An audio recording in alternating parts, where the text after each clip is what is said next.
यह कहानी है धरती और स्वर्ग के बीच के सबसे अद्भुत प्रेम की। उस प्रेम की जिसने दिव्यता को इंसानियत से जोड़ा और जिसने स्वर्ग और धरती की सीमाओं को हिला दिया। कहते हैं इस प्राचीन मंदिर में आज भी वह अदृश्य ऊर्जा महसूस होती है जहां दिव्यता और प्रेम का अनोखा मेल हुआ था। हर साल हजारों लोग इस मंदिर में आते हैं, लेकिन यह रहस्य आज भी अनसुलझा है। क्या सच में यह प्रेम अमर था या यह त्याग, वासना और युद्ध की एक अनसुनी गाथा है? चलिए कहानी शुरू करते हैं। तो वीडियो को अभी से लाइक कर देना। स्वर्ग के चमचमाते महलों में सुमित्रा, स्वर्ग की रानी, अपने सिंहासन पर विराजमान थी। उनकी सुंदरता अनमोल थी, लेकिन उनकी आंखों में गहरी उदासी थी। सुमित्रा, स्वर्ग का यह वैभव मेरे दिल को संतोष नहीं देता। क्या ऐसा कुछ है जो मेरी आत्मा को पूर्ण कर सके? उसी समय धरती पर राजा आर्यवीर अपनी प्रजा की रक्षा के लिए युद्ध लड़ रहे थे। उनकी तलवार की चमक और साहस ने दुश्मनों को घुटने टेकने पर मजबूर कर दिया।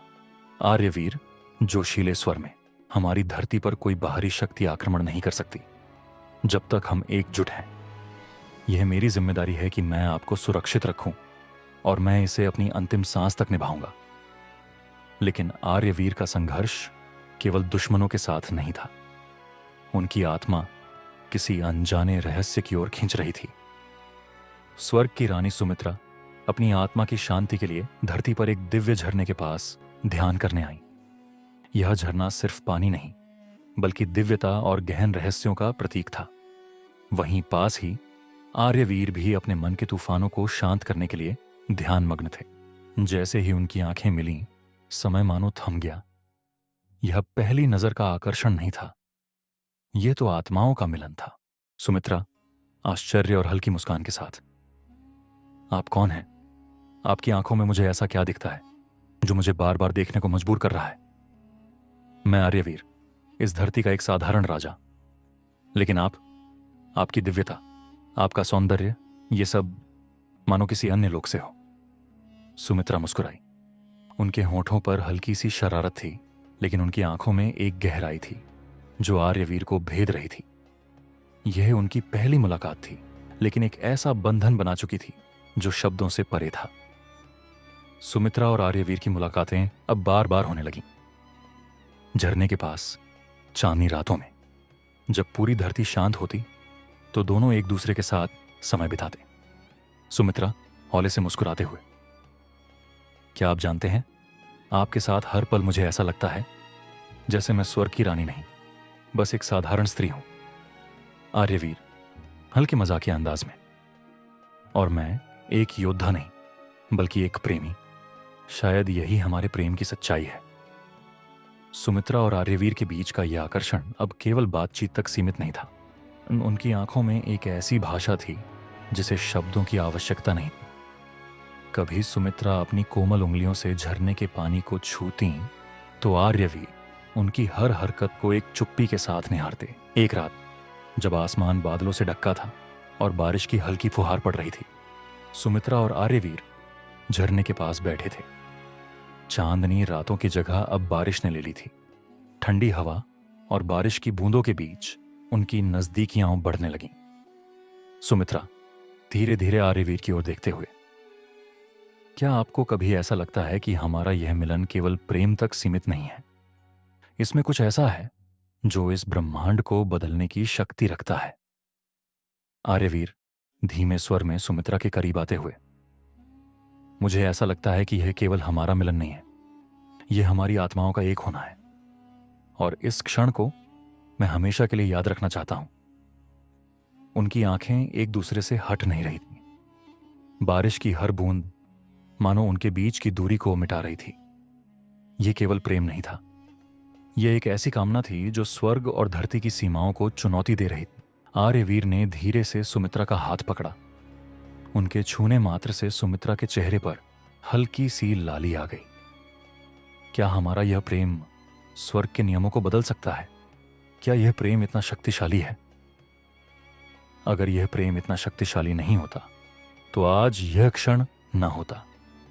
यह प्रेम हर सीमा को तोड़ सकता है। उनकी मुलाकातें अब केवल भावनाओं तक सीमित नहीं थीं। उनके बीच का प्रेम अब हर सीमा को लांघ चुका था। उनके बीच संबंध बनना शुरू हो गए।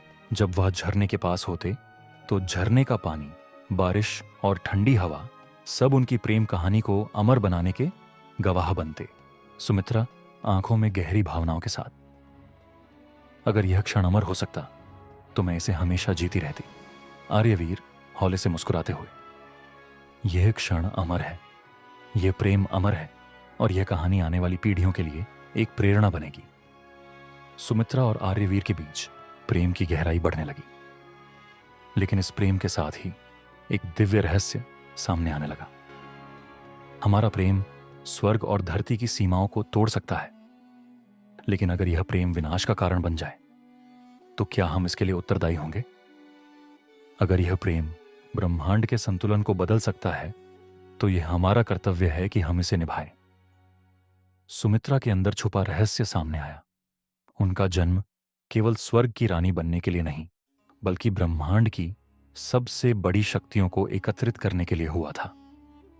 आर्यवीर उनके इस उद्देश्य का महत्वपूर्ण हिस्सा थे। स्वर्ग के देवताओं ने इस प्रेम को रोकने के लिए युद्ध का ऐलान कर दिया। दोनों ओर सेनाएं तैयार थीं। देवताओं के पास दिव्य शक्ति थी और आर्यवीर के पास साहस और अपनी धरती के योद्धा। हमारे पास शक्ति कम हो सकती है, परंतु हमारा प्रेम और साहस असीमित है। यह युद्ध केवल जीतने के लिए नहीं, बल्कि अपने प्रेम को बचाने के लिए है। युद्ध शुरू हुआ। स्वर्ग के दिव्य अस्त्र शस्त्र और धरती के योद्धाओं के साहस का संग्राम अद्वितीय था। लेकिन इस युद्ध में सुमित्रा और आर्यवीर का प्रेम और भी प्रबल हो गया। युद्ध के अंत में सुमित्रा और आर्यवीर ने देवताओं को अपने प्रेम की सच्चाई दिखाई। उनकी भावनाओं की पवित्रता ने देवताओं को झुकने पर मजबूर कर दिया। हमारा प्रेम स्वर्ग और धरती को जोड़ने का माध्यम बन गया है। यह प्रेम अमर है।